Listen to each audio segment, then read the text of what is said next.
다 같이 한 목소리로 합독하시겠습니다. 시작. 그들이 베델에서 길을 떠나 에브라스에 이르기까지 얼마간 거리를 든 곳에서 라헬이 해산하게 되어 심히 고생하여 아멘. 그가 난산할 즈음에 산파가 그에게 이르되 두려워하지 말라. 지금 내가 또 등남하느니라 하매 아멘. 그가 죽게 되어 그의 혼이 떠나려 할 때 아들의 이름을 베논이라 불렀으나 그의 아버지는 그를 베냐민이라 불렀더라. 아멘. 라헬의 죽음에 에브라 곧 베들레헴 길에 장사되었고 아멘. 야곱이 라헬의 묘에 비를 세웠더니 지금까지 라헬의 묘비라 일컫더라. 아멘. 이스라엘이 다시 길을 떠나 에델 망대를 지나 장막에 갔더라. 아멘. 이 시간 담임 목사님께서 말씀 전하실 때 큰 은혜 받으시길 바랍니다.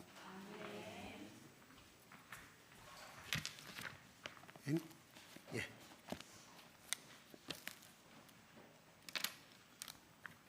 기도드리겠습니다.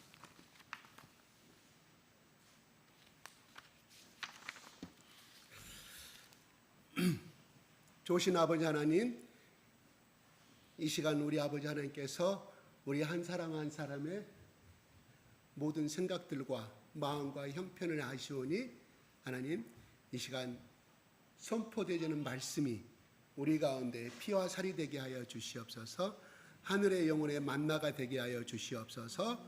예수 그리스도 이름으로 기도드리옵나이다. 아멘. 예수님 사랑합니다. 예수님 사랑합니다. 아버지 하나님 사랑합니다. 아버지 하나님 사랑합니다. 성령 하나님을 모셔드립니다. 성령 하나님, 이 시간 말씀을 들을 때 성령께서 깨달음을 주시고 은혜를 주시고 나의 모든 세포와 나의 모든 신경계와 나의 모든 오장육부를 성령께서 통치하시고 섭리하시고 지배하여 주시옵소서. 감사합니다. 예수님 사랑합니다. 당신께서 골고다 해골의 십자가에서 처참하게 피 흘리시고 죽으심으로 나의 모든 죄를 갚아주시고 청산하여 주시고 저주와 운명의 노예로서 살 수밖에 없는 이 불쌍한 저를 예수의 복으로 하나님의 복으로 바꿔주시고 예수의 복을 누릴 수 있는 영원한 하나님의 자손으로 살게 하심을 감사합니다. 예수님, 예수께서 흘리신 보혈의 피가 나의 모든 죄를 용서받고 깨끗하게 되었음을 고백하고 선포합니다. 그러므로 나는 사망아, 너의 이기는 것이 어디 있느냐? 사망아, 너의 쏘는 것이 어디 있느냐? 죽음아, 너의 쏘는 독침이 어디 있느냐? 너의 모든 악한 세력들은 모든 세력을 잃었음을 선포하노라. 그러므로 나는 예수 그리스도의 피의 능력과 부활의 권세가 있음을 선포하고 사망의 너를 향하여 승리할 수 있고 이미 이겼음을 선포하노라. 예수님 감사합니다. 아버지 하나님 감사합니다. 나의 질병을 통해서 역사하는 사망의 권세들아, 예수의 부활과 권세와 능력으로 선포하니 나에게서 영혼이 떠나가고 너는 멸망되었음을, 너는 소멸되었음을 내가 선포하고 주님 앞에 고백합니다. 그러므로 나는 날마다 승리의 복을,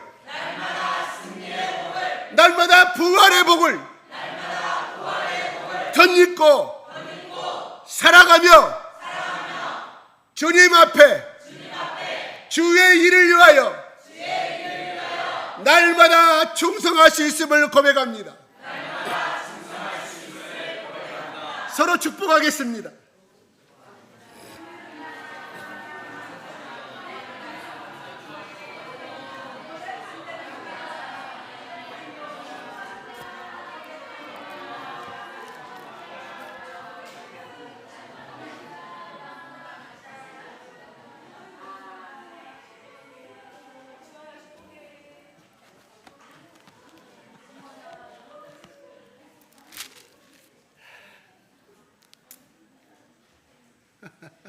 감사합니다. 감사합니다. 네. 또한 어제 요즘 날씨가 습하고 습도가 높아서 집에만 있어도 땀을 흘리는데 힘든데 어제 우리 장년부 몇몇 집사님들이 나오셔서 비만 오면 새는 이 고질적인 문제가 아직 잡히지 않았어요. 때 앞에서 지붕에 올라가서 땀을 뻘뻘 흘리며 방수 작업을 해주시고 누수 작업을 해주셔서 너무 감사합니다. 하나님께서 그분들에게 절대로 그 수고가 헛되지 않음을 예수 이름으로 선포합니다. 하나님 그 수고를 받으실 것을 믿습니다. 갚아주실 것을 믿습니다. 네, 감사합니다. 네. 지난주에는 베델로 올라가라고 하나님이 말씀하셨죠. 왜 그랬을까요? 야곱이 딱한 사정과 진퇴양난의 가운데 있을 때 하나님이 찾아오셔서, 그러니까 무슨 말씀일까요? 야곱의 아들들이 살인하는 장면, 노략질하는 장면 다 보고 계셨고, 거기서 오는 이 야곱이 어떻게 이것을 선택해야 될까 저것을 선택해야 할까 할 수밖에 없는 죽음의 징태양난한 가운데 하나님이 지켜보고 계셨음을 우리는 알 수 있어요. 그것은 무엇을 의미할까? 하나님이 우리의 머리끝까지 세시고 우리의 생각과 우리의 모든 행동을 보고 계신다. 왜 보고 계실까요? 도와주기 위해서, 보호해 주기 위해서, 거기서 위험을 피할 수 있는 복을 주기 위해서. 아멘. 왜 나를 낳으신 어머니가 부엌에서 쨍그랑쨍그랑, 옛날 같으면 그 검은 숫돛 그 부엌 안에서 열심히 소나무 가지를 꺾다가 밥을 하면서도 안방에 있는 나의 아들과 딸의 그 아기의 울음소리에 귀를 기울이고, 그 부엌과 안방은 떨어져 있지만 그 울음소리를 듣고 달려가는 그 엄마의 사랑처럼 우리 하나님도 그런 하나님을 믿으시기 바랍니다. 네, 지난주에도 조금 아프고, 또 조금 아픈 것이 아니지, 그 아픈 것이 나를 다 짓눌러버리고 내가 이제 이 세상에 살 날이 얼마 남지 않았고 인생에 또 쓰레기가 패배자임을 느끼고 살아갔던 분도 있을 것이고, 또한 자식의 문제 때문에 가슴을 치며 살아간 우리 가운데 있었을 것을 믿습니다. 그러나 하나님은 그런 가운데서도 야곱에게 나타나신 그 하나님이 그 야곱의 하나님이 곧 나의 하나님을 믿으시기를 부탁합니다. 네, 방금 사망아 너희 쏘는 것이 어딨냐고 그랬어요. 이 쏘는 것은 독침을 말합니다. 독침. 아무리 명독을 가진 곱부라도 그 이빨을 두 개를 빼버리면 독침이 나오지 않는데요. 그건 더 이상 곱부라가 아니라 그냥 이런 지나가 저기 여러분 수영하다가 만나는 물뱀보다 더 못한 뱀으로 전락하게 됩니다. 그처럼 무슨 말이냐면 여러분 어릴 때 여러분의 앞천에 내천에서 그 뱀을 잡아가지고 마음대로 휘둘렀던 것처럼 우리 속에 이 부활의 권세가 있음으로 말미암아 또한 예수의 모든 피가 모든 저주와 모든 연약함을 이길 수 있는 이 부활의 권세 예수를 누가 사도 바울이 만났고 모시고 있었기 때문에 그 핍박과 어둠 속에 살아가는 고린도 교인들에게 고린도서 15장 58절에 그렇게 선포하고 있는 것이거든요. 근데 우리는 그 좋은 예수를 우리가 부활의 권세를 우리가 가지고 있으면서도 조금만 아프고 조금만 그냥 그 아픔을 통해서 누가 들어와요? 사망이 꽉 우리 가슴을 찔러가지고 내가 인생의 폐물이 된 것 같아, 인생의 패배자가 된 것 같처럼 처참한 절망으로 우리를 끌어가는 것을 많이 우리는 느끼고 있지 않습니까? 그래요, 안 그래요? 근데 그 삶에 젖어들었어. 그렇게 살아왔기 때문에 예수 믿기 전에도. 그러니까 그 습관을 그냥 자연스럽게 받아들임으로 말미암아 아이고 예수 믿어봐야 뭐 하느냐, 아이고 또 내가 또 어제 가서도 기도했는데 안 이루어지면 뭐 하느냐고 사탄이 그 생각을 통해서 우리를 짓밟아버리고 흔들어버린 것을 볼 수 있게 된다 하는 것이거든요. 그래서 그 생각이 들어서 제가 바울이 고백했던 고린도서 15장 58절을 여러분들과 같이 제가 외쳐본 것이에요. 힘이 생깁니까? 힘이 생겨요? 네. 하나님이 야곱의 아들들이 한 것에 대해서 한마디도 타하지 않았습니다. 너 어찌하여 그러느냐, 야곱아, 네 아들들을 교육을 이렇게 시켰어야지 왜 그냥 그들이 하는 대로 놔뒀느냐. 그러면 죽은 시체에 쳐들어가 가지고 죽어있는 사람의 시체에 팔찌를 빼물고 금팔찌 빼고 모든 제락질을 노락질한, 그래 세 아들들은 나쁜 놈들이지만 나머지 8명의 아들들 그렇게 하도록 교육을 시켰느냐. 야곱아, 다 네 책임이야. 네 책임이야. 하나님이 이렇게 절대 말하는 대목이 나오지 아니합니다. 잘했다 못했다는 말하지 아니하고 다만 일의 결과가 저질러져 버린 야곱의 형편을 하셔서 야곱아, 네가 나에게 25년 30년 전에 나한테 고백한 거 있지 않느냐, 28장에 만났지 않느냐, 창세기 28장에 써져 있지 않느냐. 물론 그때는 창세기가 아직 나오기 전이에요. 그 말씀까지 아마 오늘날 우리에게 말씀하신다면 그렇게 말하겠죠. 그때 네가 소원하고 돌기둥을 세웠던 그곳으로 올라가라. 그래서 네 소원한 것을 갚아라. 왜? 나는 너에게 약속한 것을 다 이루었지 않느냐. 그러므로 너는 그 자리에서 나에게 또 뭐라고 약속했느냐. 하나님이 허락한 것을 다 이루어주면 내가 다시금 그때가 1년이 될지 10년이 될지 20년이 될지 모르죠. 내가 갖겠나이다 소원했던 거기서 나를 만나자. 하나님이 재물을 바쳤어요. 하나님이 그 재물을 받기 위해서 그렇게 말씀했을까요? 하나님이 그렇게 쪼무레기 하나님이에요. 무당들의 신은 재물을 바치기를 원하지만 그래서 하나님은 그것이 아니라 그보다 더 우주 만물을 가지신 통치 하나님, 요한계시록 굳이 인용하지 않더라도 모든 금과 수정바다가 그물은 다이아몬드가 더 비싼 것으로 이루어진 그 하나님이 그 야곱이 바친 동물의 몇 마리, 양의 몇 마리를 그 받아먹고자 거기로 오라고 하나님 말씀하셨을까요? 하나님은 절대 그런 하나님이 아니라는.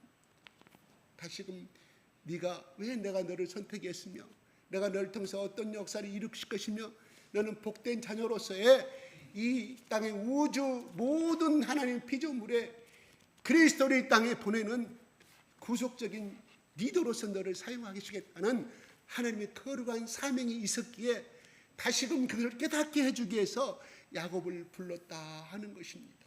아멘. 오늘 지난주 동안에 그렇게 더운 가운데서 여러분 매 순간순간 여러분의 걱정과 풀리지 않는 문제로 여러분의 마음을 짓눌 때 이런 생각들이 이 시간 말씀을 들을 때 오늘 본문 말씀을 통하여 바로 그 생각들이 물러가고 그 악한 세력들이 떠나가는 것이 체험될 수 있도록 예수 그리스도 이름으로 축복합니다. 아멘. 그러면서 거기에 모든 이방신이 생겼던 모든 것을 다 내놓고 모든 종들과 자기 부인들도 이방신이 생겼던 모든 재물들을 내놓으니까 상수로 지하 땅에다가 묻어버리고 떠나게 되는 거예요. 그까지 이제 됐습니다. 근데 오늘 16절에 한번 읽어볼까요? 시작.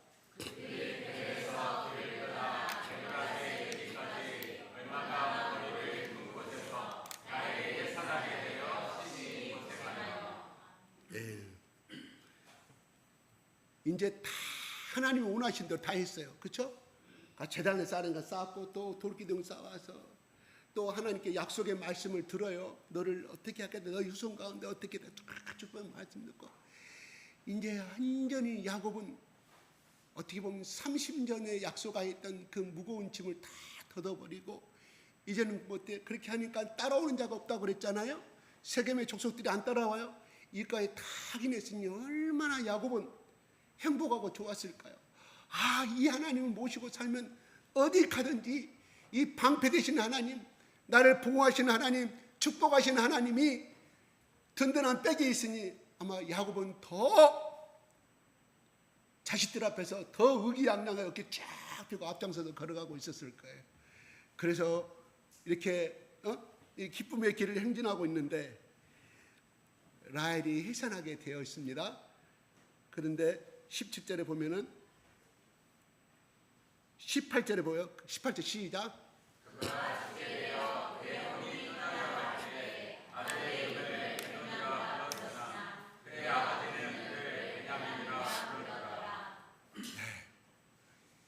이 베냐민을 낳을 때의 기도의 응답은 적어도 학자들이 해석할 때 요셉을 낳은 다음에 그 다음에 왜 이름을 야곱이 라헬이 11번째 아들 요셉을 낳았을 때 그 이름을 야곱이 지은 거 아니에요. 라헬이 지었어요.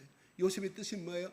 하나님이 아들을 더 주실 것이라는 그 이름의 의미가 요셉의 의미였어요. 왜요?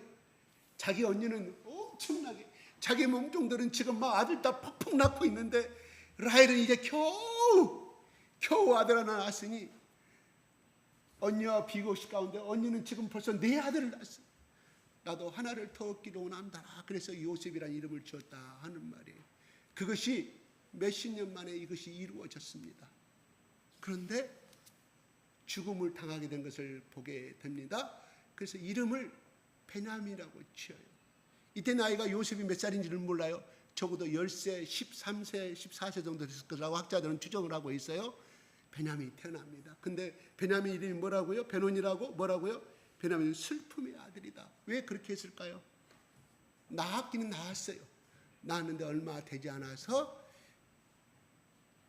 라헬이 죽었다 하는 것이죠. 산후 후유증으로 죽었다 하는 것이 보겠어요. 근데 이미 이건 초산이 아니라 2번째 산이었는데 왜 그렇게 죽었을까요? 하는 것이 이제 학자들 가운데 성경은 기록되지 않지만 학자들 가운데 분문이 많아요. 분문이 많아지는 그러나 그것은 전적인 하나님의 뜻이고 주관이지 뭐 어떻게 성경은 나오지 않지만 이제 추측은 바로 라헬이 그 드라빔이라는 것을 이렇게 성경에 기록되고 있지 않습니까? 왜 자기 친정 아버지가 모셨던 드라빔의 이 우상신을 라헬이 말장 안에서 깔고 있었다는 이 대목이 바로 암시하는 것은 바로 다른 사람들보다 우상을 더 섬겼기 때문에 거기서 오는 우상에서 오는 하나의 저주라고 어떤 분은 해석을 해요. 그렇지만 이거는 추측이에요. 추측. 그러나 확실히 알 수 있는 것은 뭐냐? 그 드라빔의 우상은 레아는 안 가지고 있었어요. 라헬은 그것을 가지고 있었다 하는 것이죠. 그래서 우상에서 오는 그것이 우상 버리면 되지 뭐가.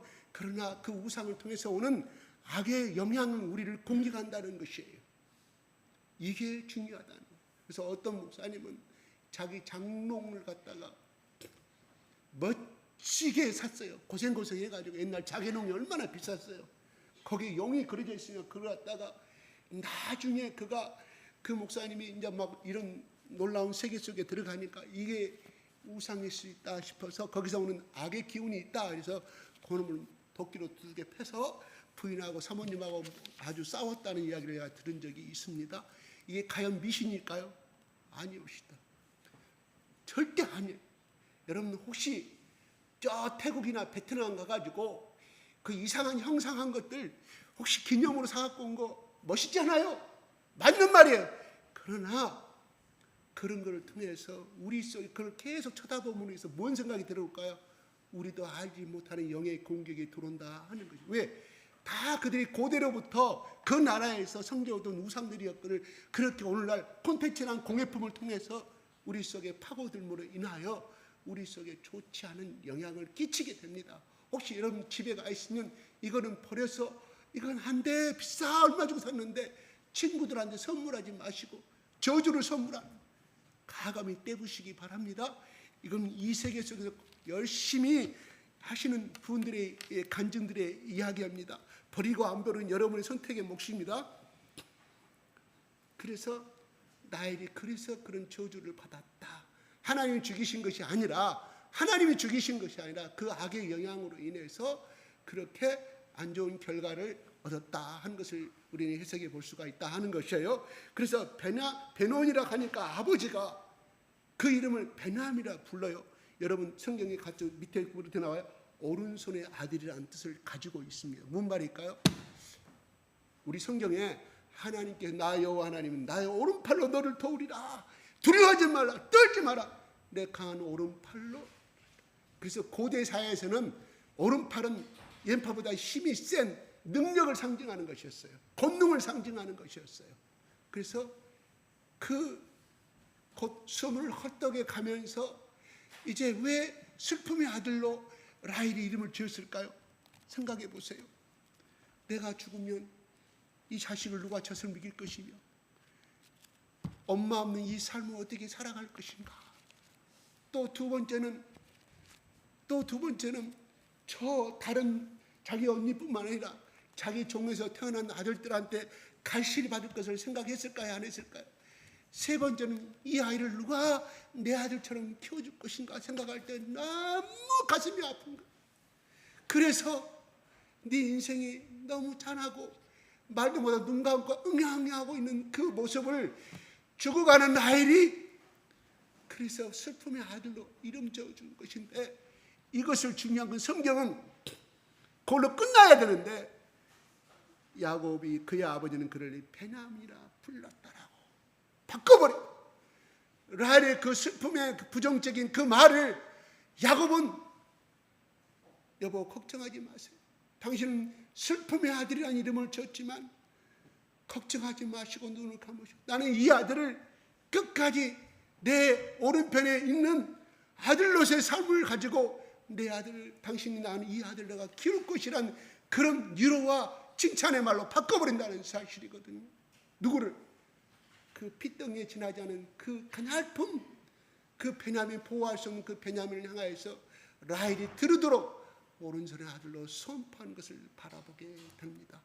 그래서 과연 베냐민의 후손은 누가 있어요? 베냐민 지파에서 초대 이스라엘 왕 사울 왕이 태어납니다. 그러면 이 오른손의 아들은 누가 가져야 되겠습니까? 이름을 장남인 르우벤이 가져야 돼요. 그렇잖아요. 장남인 르우벤이 그 이름을 가져야 되는데 그 모든 아들이 보는 앞에서 베냐민 너는 내 오른손의 아들이야. 너는 오른팔이야. 앞으로 내 복을 다 가져갈 거야. 이렇게 선포했으니 둘째, 셋째, 넷째들은 얼마나 시기심이 많을 뿐만 아니라 이 큰아들 르우벤은 얼마나 마음의 분노가 임했을까요? 왜요? 우리 엄마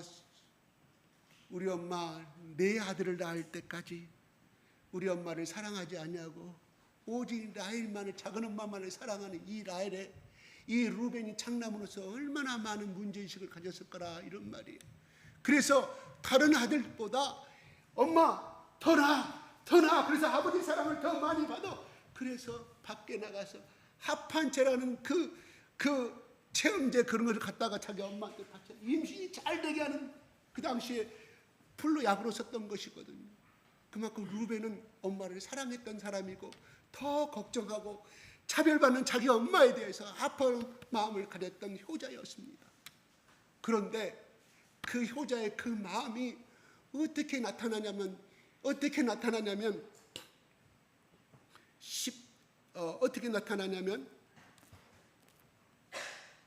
잠깐만요.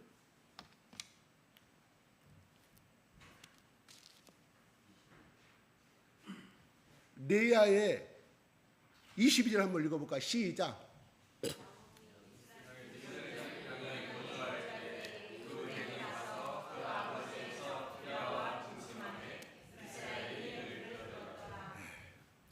비라는 누구예요? 라헬의 몸종이에요. 왜? 그는 어떻게 보면 제가 처음에 말한 대로 그는 효자였습니다. 그러나 어떻게 보면 막 그런 것에 신경 쓰고 했던 사람은 어떤 음란의 사람이었던 것 같기도 하고 정욕의 사람이었던 것 같기도 한데, 왜 다른 여인이 또 많아 있는데 자기 엄마의, 자기 아버지의 첩인 비라에 갖다가 동침하게 했을까요? 하는 것이거든요. 고대 사회에서는요, 반드시 승자가 피지배자의 왕이 누렸던 그 아내와 후궁들을 동침을 합니다. 이것은 그 당시에 고대 사회에서의 내가 승리자가 되었음을, 내가 이 땅의 주인이었음을 선포하는 고대 풍습이 있었어요.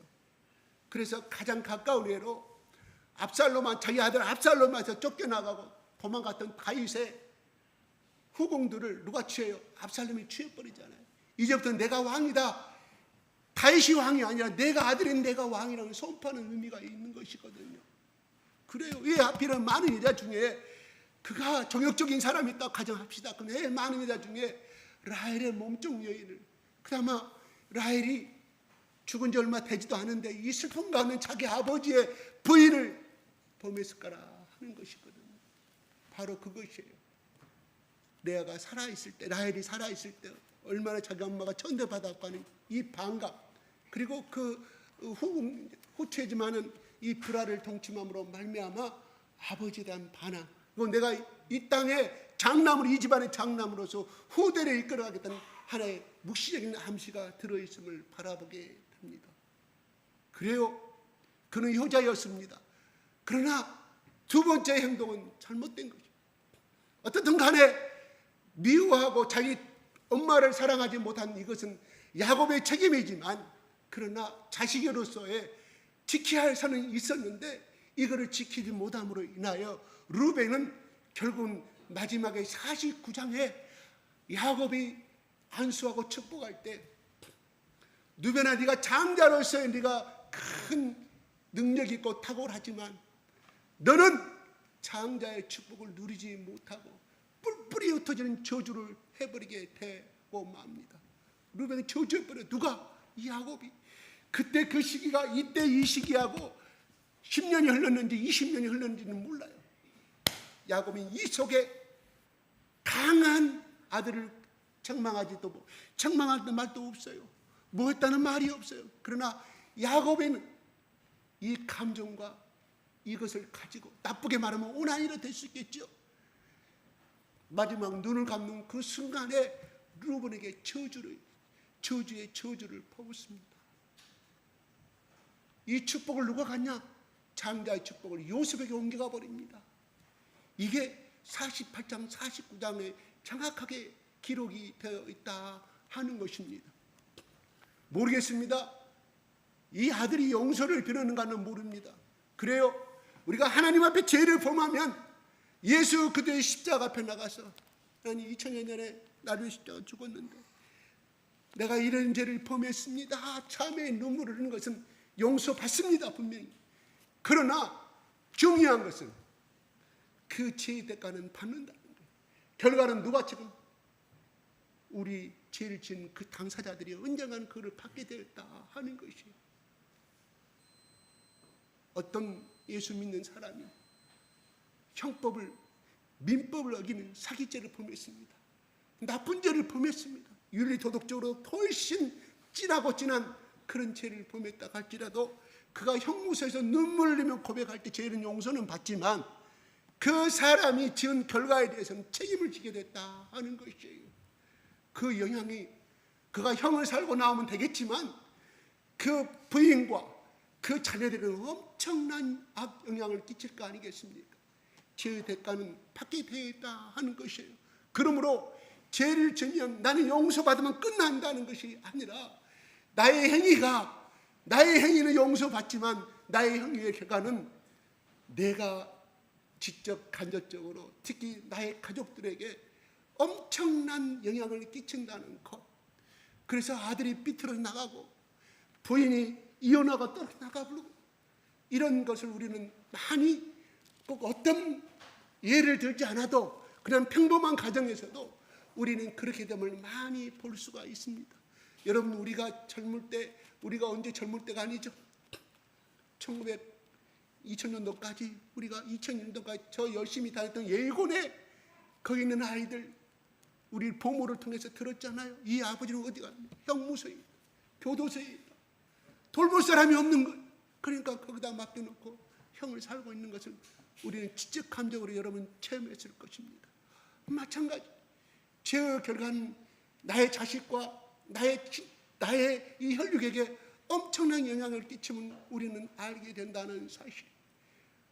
이게 우리는 그리고 그 루벤의 아버지, 루벤의 자식들은 어떻게 되겠습니까? 그 사실을 두고 손자까지 전해야 될 거 아니겠습니까?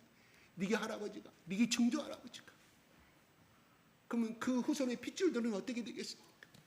두고 우리 증조 할아버지, 우리 아버지는 그런 사람이었다는 아주 닉네임의 이 별명을 놓고 살아가는 암울한 이 가슴에 명예된 삶으로 살아가는 것을 우리는 많이 보게 됩니다. 여러분 죄는 용서는 받습니다. 회개하면. 그런데요 하나님 앞에 고백했다고 그래서 그 고백이 진실한 고백이냐? 사기꾼들도 고백합니다. 당신이 나하고 결혼하면 내가 물 한 모기도 안 붙이고 내가 재산이 얼마고 사업이 얼마고 내 차가 무슨 차인데 나하고 결혼하면 당신이 어쩌고 한다고 하지만 그건 사기꾼도 고백을 하는 그건 가짜의 사기꾼의 고백이거든요. 고백도 두 가지가 있습니다. 세 번째는 고백이 있는데 50%는 진짜고 50%는 가짜. 무슨 말일까요?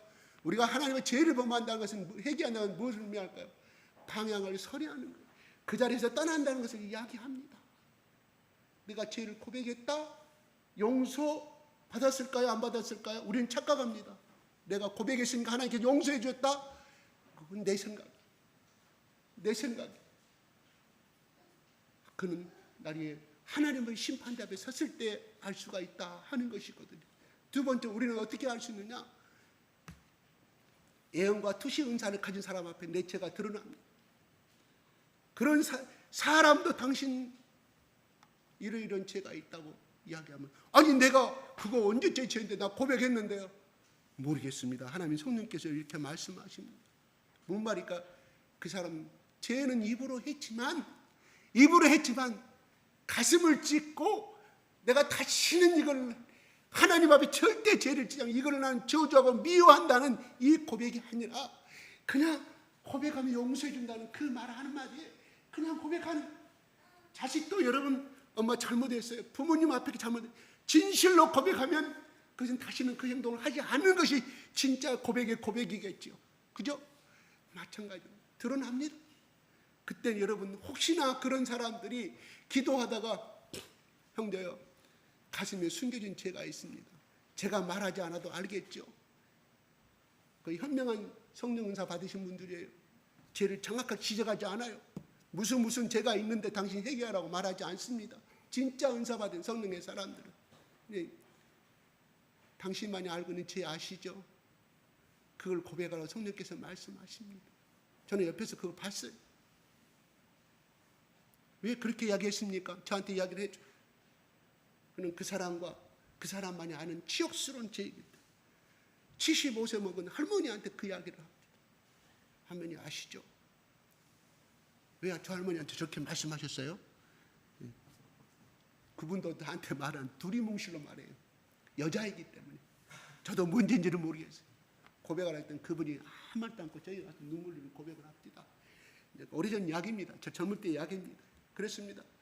여러분, 우리가 예수의 십자가의 죄는 십자가는 용서의 하나님이신 맞는데 그를 모르고 짓는 것과 우리가 알고 짓는 것은 정말 더 심각합니다. 우리가 이거에 대해서 오늘 말씀을 통해서 이 비라를 범한 루벤은 장자의 축복을 잃어버렸어요. 그리고 흩어짐을 당하게 된다고 그랬어요. 흩어짐. 네 민족은 네 후손으로 흩어짐. 루벤은 그렇게 흘러갔어요. 참 비참합니다. 참으로 비참해요. 그래서 이거는 그런 마음으로 레아는 아들은 큰아들은 장남으로서 그걸 했지만 그는 하나님의 법칙에 어긋난 행동이었다 하는 것이, 내가 생각할 때 이것이 옳다고 생각할 수 있었겠죠. 루벤은 아버지에 대한 반감, 내가 이 시대에 이제 장손으로서 이 축복을 이어가는 나를 묻지를 자가 없다, 아버지를 무시하는 행위였다, 이런 말이거든요. 그 대가는 처참한 대가였다 하는 것을 우리는 바라보게 됩니다. 그 후손들이 그때 우리 할아버지가, 그 증조 할아버지가, 그 고조 할아버지가 그렇게 하지 않았다면 나도 이렇게 비참하게 살지 않을 것인데, 원망을 드릴까요, 안 드릴까요? 들어요. 요즘에 부모들이 그렇게 자녀들 가운데 잘해주고 그렇게 쌀밥 먹고 고기 먹이고, 우리 부모들은 먹지 않는데 자식들은 고기 반찬에다가, 나는 신발 비메이커 신지만 우리 자녀들은 유명한 브랜드 신어주지만 그 자식들이 그거 가지고 그때는 엄마 고마워, 아버지 고마워 하지만 바로 그날 저녁에 조금만 저기 엄마 왜 이래, 아버지 왜 이래. 이거 오늘날 풍조예요. 오늘날 풍조예요. 예, 우리 아들도 그래요. 그냥 여러분 정죄하는 것이 아니라, 예, 그렇게 세상을 살아가는 세상의 풍조입니다. 중요한 것은, 우리가 심어줄 것은 그들에게 아름다운 선물과 아름다운 신발도 중요하고 아름다운 것도 중요하지만 그리스도의 부활과 권세와 제3의 은혜와 그리스도 안에서 순결과 진리로, 그래서 사도 바울은 방금 내가 이용했던 15장 58절에 너희를 순결함과 진정과 고귀함으로 주 앞에 수고하라고, 주의 일에 수고하라고 말합니다. 주의 일을 수고하는 것은 억지로 하는 것이 아니라, 거짓으로 한 것이 아니라, 예수님이 교회를 사랑하셔서 십자가에서 죽으심으로 교회를 세웠던 것처럼 바로 그러한 마음으로 주의 일에 충성하라고 말합니다. 바울은 그 다음은 끝난 것이 아니라, 이 일을 하게 되면 너희 수고가 절대로 그냥 썩어지고 없어질 것이 아니라 이 수고가 정당하게 하나님께서 갚아주실 것이고, 네 생애뿐만 아니라 네 후손 가운데 하나님께 복을 주신다고 사도 바울은 고린도서 15장 58절 고린도 교인들에게 하였다, 이런 말이에요. 우리가 이 말씀을, 여러분의 말씀이 되시기를 기도합니다. 축복합니다. 네. 그 다음에 보겠습니다. 여기서 보면 20절에요. 라헬의 묘비를 세웠다 그러죠. 원문은 기둥이라고 이야기합니다. 이게 야곱이 네 번째로 28장에 처음 하나님 사단으로 나타나신 그 하나님 앞에 세웠던 돌기둥과 중간중간에 또 돌기둥 또 나와요. 이게 네 번째 돌기둥을 세웁니다. 이것은 무엇을 의미하냐면, 야곱이 라헬을 그만큼 사랑했다는 것, 사랑했다는 것입니다. 그렇게 사랑을 했어요. 죽으면서까지 마지막 죽어가는 그 아내를 위해서 그렇게 사랑했음을 이야기하게, 얼마나 뜨겁게 사랑했음을 이야기하는 것을 보게 됩니다. 27절에 보게 되면 드디어 이삭이 나옵니다. 이삭이 죽으면 몇 말이에요? 180세에 죽었습니다. 누가 장사 지냈습니까? 29절에 보면 에서와 야곱이 그를 장사하였다고 말합니다. 뭔 말일까요? 에서와 이삭은 교류가 있었다는 사실이에요. 그러나 야곱은 지금 거기서 라반의 삼촌 나와가지고 한 10년, 15년 만에 야곱을 만나요. 이삭을 만나요. 그러니까 토탈 약 30년 내지 35년 만에 야곱과 이삭의 마지막 해후가 이루어진다는 것을 보게 되거든요. 여기서 또 하나 알 수 있는 것은 뭐냐면 세겜 땅에 갇힌 야곱아 내 사랑 아들아, 내가 이 땅에 내가 족장으로 있는데 내가 너를 보호해, 나랑 같이 살자. 풀머리 푸른 초장 얼마든지 많다. 너는 수소를 다 먹이 살릴 수 있어. 500마리가 됐든 600마리가 됐든 모든 목적을 팔지. 그때 야곱이 도망가고 피하잖아요. 근데 그 어설픈한 해우가 서로 눈물 흘리고 그렇게 했지만은 야곱에게서는 진정한 해우는 아니었다 하는 것인데, 하나님이 이삭의 죽음을 통하여 장례식을 통하여서 다시 한번 에서와 야곱의 뜨거운 화해와 해우를 여기서 암시해 주고 있다 하는 것을 우리가 생각해 볼 수 있다 하는 것이거든요.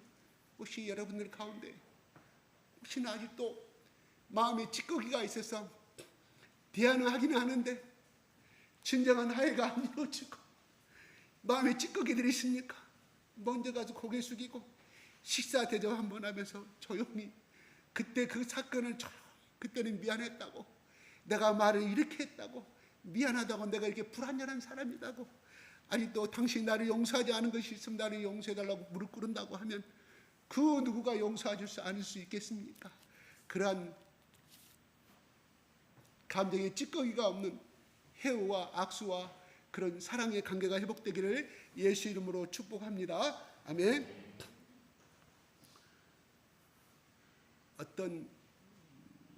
저도 어떤 목사님이 했던 이야기를 제가 좀 인용해 보겠습니다. 자기 아내가 암이 걸렸는데 말기암 선언을 받았어요. 이 남자는 직장에 휴직계를 내고 아내의 간호를 위해서 죽도록 이렇게 간호를 했다고 그래요. 그런데 일기책에다 이렇게 씁니다. 나는 내 아내를 위해서 더 이상 해줄 것이 없다. 이제 나의 아내는 머지않아 다시 돌아올 수 없는 길을 떠난다는 일기장을 기록을 해요. 아내는 병석에 누워있으면서 남편한테 계속해서 모질말을 합니다. 한 번도 들어보지 못한 말을 남편에게 하게 됩니다. 그 이유는 정을 떼기 위해서, 더 이상 내가 죽어도 나를 생각하지 아니하고 슬픔에 경감시키기 위해서 아내는 그렇게 했다고 또 일기를 자기 스스로 쓰는 거예요. 나의 남편을, 나 이상에서 가장 큰 선물이 나의 남편이었다. 이런 고백 일기장을 나중에 남편이 그 일기장을 보게 돼서 알게 되는 거예요. 근데 아내가 마지막 떠나면서 남편이 이렇게 말합니다. 내가 당신이 살아있을 때 아프기 전에도 더 열심히 섬겨주지 못하고 사랑해주지 못한 것을 미안하다고 눈물 이렇게 흘릴 때 아내가 마지막 숨을 거두면서 이렇게 했다고 그래요. 당신은 이 세상에서 나에게 가장 귀한 선물이었다고 이 말을 하고 이렇게 떠나갔단 말을 어떤 목사님이 설교를 하면서 저한테 이렇게 앞에 우리끼리 목사들 모였는데 그 말씀을 하시더라고요. 좀 감명 깊게 들었어요. 제가 그분이 말씀한 걸 다 100% 표현 다 못했습니다. 이렇게 해서 숨을 거둬요.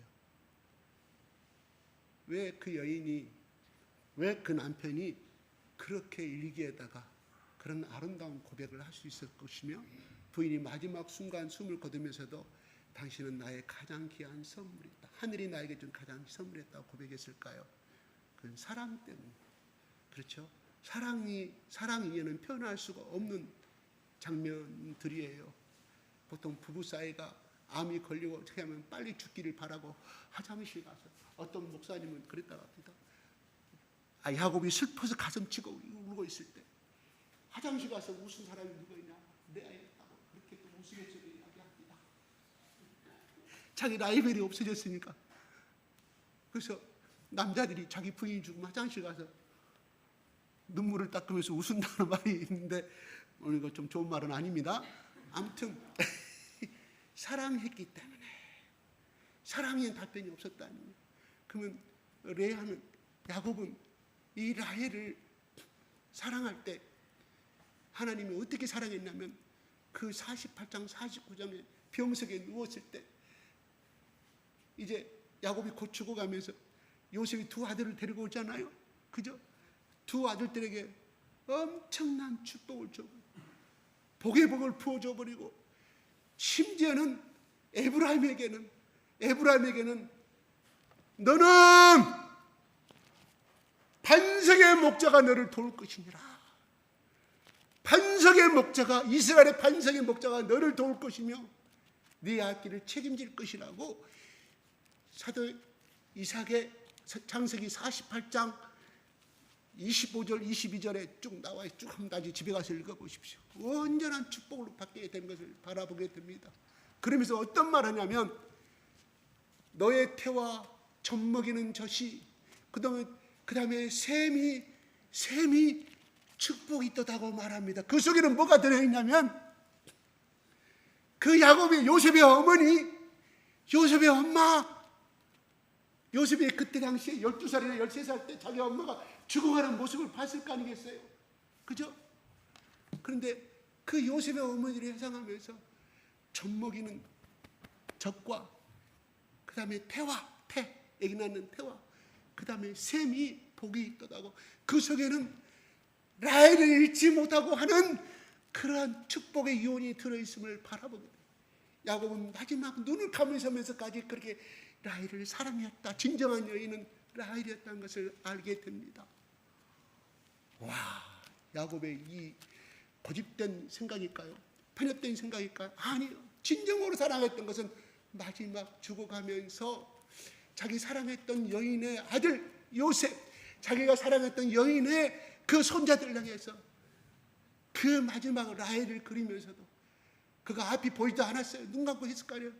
그 젊을 때 죽은 라헬의 모습을 회상하면서 그 축복을 줬을 거 아니겠습니까?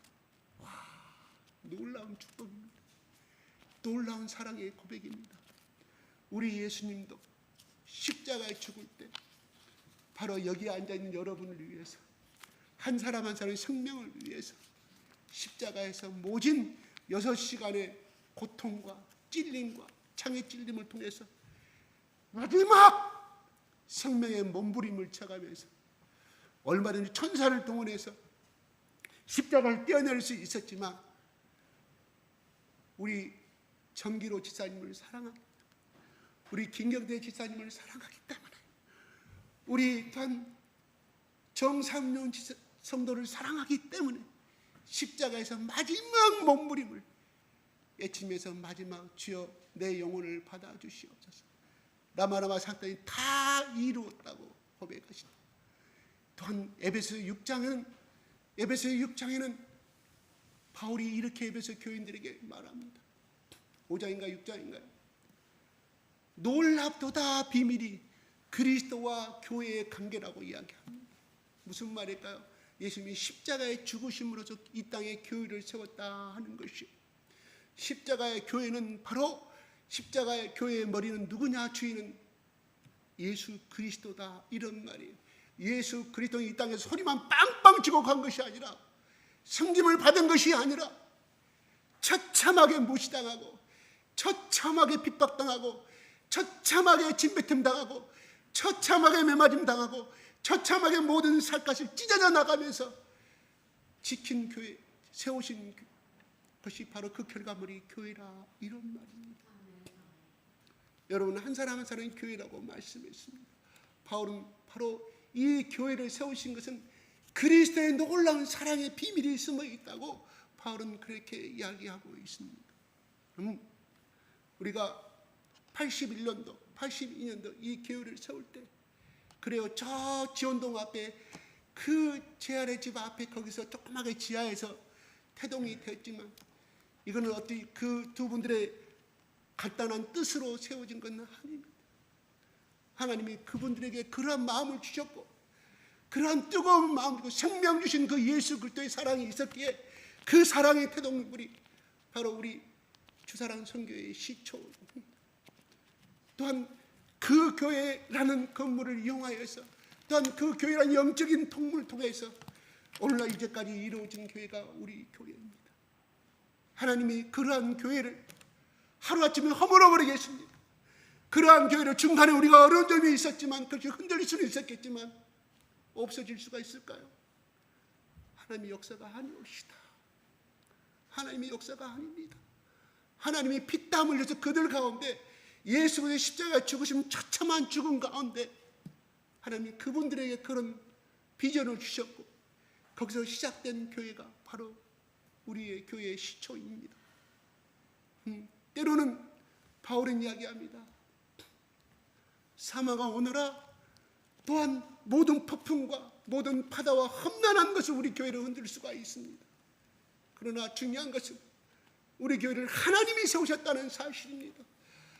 반석 위에 세우신 그 교회가 파도가 일거나 장소가 일거나 폭풍이 일어날지라도 우리 교회는 잠시 흔들 수는 있어도 여러분 한 사람 한 석에 예수 그리스도의 반석에 세워진 이런 믿음 하나가 우리 교회를 이루어져 가고 있으므로 말미암아 야곱이 라헬을 죽으면서까지 눈 감으면 사랑했던 것처럼 우리 주 예수 그리스도께서 우리 교회를 사랑하고 교회를 이루시는 우리 주와 여러분의 집사님 속에 다 한 사람 한 사람에게 살아계심을 믿으시기 바랍니다. 이 사랑은 바로 야곱이 눈을 감으면서도 라헬을 잊지 못한 그 뜨거운 사랑이 그 자식과 그 손자에게도 축복의 역사가 이루어지는 것처럼 우리 교회의 머리 되시고 주인 되신 우리 주 예수 그리스도께서 이 교회와 이 주와 복음의 수관이 여러분들 가운데 어찌하여 빈손으로 보내시겠습니까? 헛되지 않음을 내가 확신하노라고 누가 말합니다. 바울이 말합니다. 그가 예수 믿고 30년 동안 40년 동안 얻은 결론입니다. 그러므로 자신 있게 선포하는 것이에요. 아멘. 우리 예수님 우리를 사랑하되 십자가의 마지막 죽음을 사랑하는 것처럼 야곱이 눈을 감으면서 그 라헬의 그 사랑을 잊지 못하여서 자식들에게 축복을 그 사랑의 축복이 이어져 가는 것처럼 여기는 우리 모두가 때로는 어려움이 될 수도 있습니다. 때로는 어떤 문제로 우리가 휘둘릴 수 있는 것은 사실이지만 하나님 이스라엘 12정탐꾼이 돌아와서 10명은 다 부정적으로 말하고 우리는 죽어버렸습니다. 야곱으로 돌아갑시다. 우리의 수고는 헛되고 생입니다. 그러나 여러분 잘 아는 것처럼 갈렙과 여호수아의 고백으로 그 역사가 뒤집어졌습니다. 결국 가나안 땅을 승리할 수가 있었다 하는 것이에요. 여러분 하나님의 역사는요 전체가 다는 아니지만 그 몇 사람의 몇 프로의 신앙의 고백 때문에 그 충성 때문에 그 역사는 이루어져 감을 우리는 바라보게 된다 하는 것이에요. 물론 모세를 통해서 그 역사가 이루어졌지만 이것을 이루어지기 위해서 누구를 통해서 바로 갈렙과 여호수아의 그 고백이 그 부정과 우리는 죽었다 난리 났다 모세를 향해 돌을 던지고 할 때 갈렙과 이 여호수아의 이름 없는 이 두 사람의 믿음의 고백이 그 역사를 뒤집어 버리고 사탄의 역사를 이겨버리고 하나님이 구속사진 그 사업을 가나안 땅을 정복해 가는데 일조를 하였음을 우리는 바라보게 된다 하는 것입니다. 여러분의 자녀들이 부정적인 말을 또 엎으시기 바랍니다. 너의 입술은 그러지만 하나님 봐라. 하나님 너의 복을 어떻게 네 앞에 절대 그런 불행이 일어나지 않음을 내가 예수 이름으로 선포한다. 네가 두려워하는 것 내일 가봐. 학교에 절대 그런 일이 일어나지 않아. 왜? 너의 하나님이 나의 하나님은 나의 하나님 너의 하나님. 내가 지금까지 체험한 하나님은 절대로 순간은 어려움이 있지만 승리의 복을 주시는 그 하나님을 여러분이 믿음의 견고한 심지 가운데서 선포하시기 바랍니다. 우리는 이사야서 말씀을 공부하고 있습니다. 26장에 하나님 누구를 찾으신다고? 심지가 곧은 자를 찾는다고 그래요. 심지가 곧은 자는 하나님 그 사람을 통해서 역사한다는 사실이에요. 우리가 무심코 던지는 말이 얼마나 우리에게 독침이 되는지 모릅니다. 저도 그 생각을 참 많이 할 때가 많아요. 슬퍼할 때가 많이 있어요. 왜 나는 이렇게 했을까? 더 격려적인 말을, 더 이론적인 말을, 긍정적인 말을 해야 되는데 왜 그 부정적인 말에 더 그래 맞아 어쩌면 좋지 나는 흔들려 버렸을까 할 때가 참으로 많이 있어요. 이 습관이 하루아침에 바꿔지는 것은 아니에요. 절대 아닙니다. 오늘 또 내 가슴을 치고 울어도 그 다음날 또 어떤 순간에 우리는 흔들릴 수밖에 없습니다. 그러나 그 흔들림은 나중에 180도 좌우로 흔들렸지만 나중에 90도가 되고 나중에 15도가 되고 나중에 90도가 돼서 그 목표를 향해서 달려갈 수 있음을 우리는 이치적으로 잘 알고 있습니다. 삼각형이 왜 180도인지 아세요? 삼각형 내각의 합은 왜 180도인지 아세요? 아시는 분? 우리는 초등학교 때부터 중학교 무조건 삼각형 내각을 하면, 그래서 이쪽 A각 80도, B각 30도, 나머지 C각은 어떻게 나오냐? 180 곱하기 180 빼기 110도, 70도네요. 동그란. 이게 우리나라의 교육이에요. 왜 180도인지 아세요? 그 삼각형을 펴보십시오. 일직선이 된다는 거예요. 그 삼각형 이 세 변을 펴보시라 이 말이에요. 일직선은 뭐예요? 180도. 놀라운 비밀이 숨어 있는 것처럼 하나님의, 우리가 예수 그리스도의 그 목수의 아들이 죽어버렸는데 무슨 의미 있을까 하지만 그 속에는 하나님의 놀라운 부활의 권세와 하나님의 놀라운 천지를 다스리는 능력을 그분에게 주셨기 때문에 그분을 소유한 우리 주 예수 그리스도를 소유한 우리에게, 우리가 성전이면 우리가 흔들리고 또 약해지지만 하나님께서 야곱의 후손들에게, 라헬의 그 후손들에게 손 아들과 그 손자에게 축복을 주셨던 것처럼 하나님께서 우리가 심지가 굳고 그 장을 가기만 한다고 하면 하나님께서 우리를 그렇게 사용하여 주실 것이고 이 땅에서 결코 실패하지 않는 인생으로 축복하여 주실 것을 믿습니다. 우리를 또한 그렇게 사용하여 주실 것을 믿습니다. 오늘 또한 이렇게 힘을 얻고 또 내일을 향해서 우리가 오늘 또 나아가 보게요. 음악 주세요.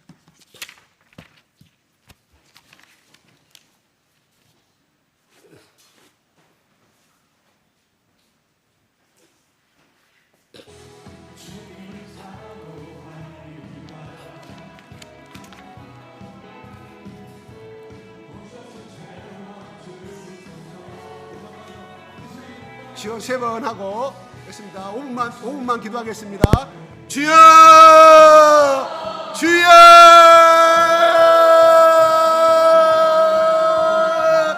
주여, 주여, 주여,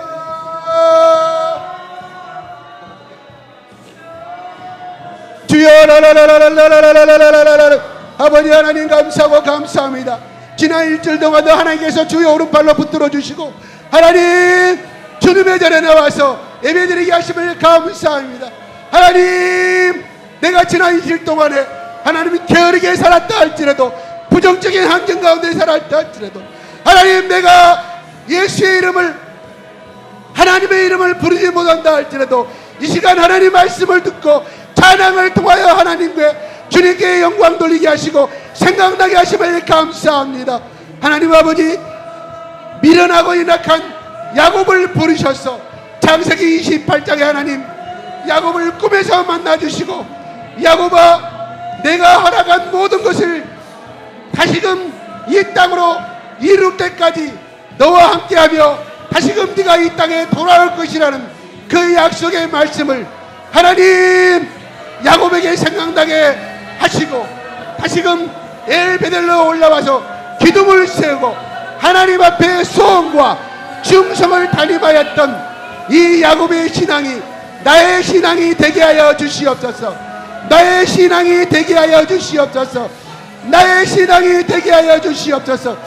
야곱이 죽도록 눈을 감기까지 라헬을 사랑하신 것처럼 우리 주 예수 그리스도께서 십자가의 마지막 눈을 감으면서도 다 이루었다, 나를 위하여 십자가의 저주와 운명과 약함과 질병과 하나님 아버지 죽음의 사망의 권세에서 나를 구원하여 주시고 축복하신 예수 그리스도의 부활과 예수 그리스도의 생명 되신 이 조의 생명이 우리 가운데 넘치게 하여 주시옵소서. 우리 가운데 넘치게 하여 주시옵소서. 부활의 생명이, 예수의 십자가의 생명이 내 가운데, 내 심령 가운데 넘치게 하여 주시옵소서. 나는 능력이 없고 조그만 것에 흔들릴 수밖에 없고 조그만 것에도 한숨 쉴 수밖에 없고 두려운 가운데 빠질 수밖에 없는 인간적인 생각에 하나님의 십자가를 놓쳐버리고 예수의 주와 복음을 위한 이 십자가를 놓치고 살아갈 때가 얼마나 많이 있습니까? 하나님, 나의 믿음 없음을 용서하여 주시고 이 시간 하나님 예수의 십자가의 죽으심으로 교회를 세우시고 나의 심령 가운데 하나님이 거룩한 성전 삼으시고 나를 통하여 예배를 받기를 원하시는 그 하나님 아버지께서 이 시간 다시 한번 불붙는 성령의 불을 부어주시고 기름 부어주시옵소서. 기름 부어주시옵소서. 꺼져가는 이 갈대와 같이 흔들릴 수밖에 없는 나의 연약한 믿음을 용서해 주시고 주의 오른팔로, 주의 오른팔에, 나의 오른팔에, 내가 오른팔에 기둥이라고, 내가 오른팔이라고 하나님 베냐민을 향하여서 이제 핏덩어리 된 그 베냐민을 하나님 야곱은 나의 오른팔의 아들이라고 선포합니다. 루벤이 더 똑똑합니다. 더 능력이 있습니다. 그런 하나님 핏덩어린 연약한 순에 지나지 않은 갓 태어난 베냐민을 향하여 나의 오른팔이라고 라헬에게 죽어가는 라헬에게 선포합니다. 하나님, 우리는 슬픔과 우리는 부정적인 생각과 자의식에 빠져서 우리는 슬픔으로 살아갈 때가 많이 있음을 고백합니다. 그러나 하나님이 주의 오른팔을 통하여 예수 그때의 피의 십자가를 통하여 나를 주의 오른팔 삼아주셔서 나의 주의 오른팔로 나를 붙들어 주셔서 하나님 바다를 건너게 하시고 강을 건너게 하시고 아버지 하는 높은 산을 아버지 이겨낼 수 있는 하나님의 힘과 능력으로 아버지 덧붙여 주시고 입혀 주시기를 간절히 바라고 원합니다. 내가 약할 때마다, 내가 슬픔에 빠질 때마다 나를 불쌍히 여기시고 나를 긍휼하게 여겨 주시옵소서. 긍휼하게 여겨 주시옵소서. 오늘도 다시 한번 건능하신 하나님과 나를 위하여 십자가에 돌아가신 예수 그리스도의 보혈의 은혜를 붙들고 다시 한번 일어섭니다. 다시 한번 주님 앞에 일어섭니다. 다시 한번 무릎을 꿇고 주님 앞에 돌기둥에 소원을 합니다. 하나님 도와주세요. 예수 이름으로 기도합니다. 아멘. 감사합니다. 마치겠습니다.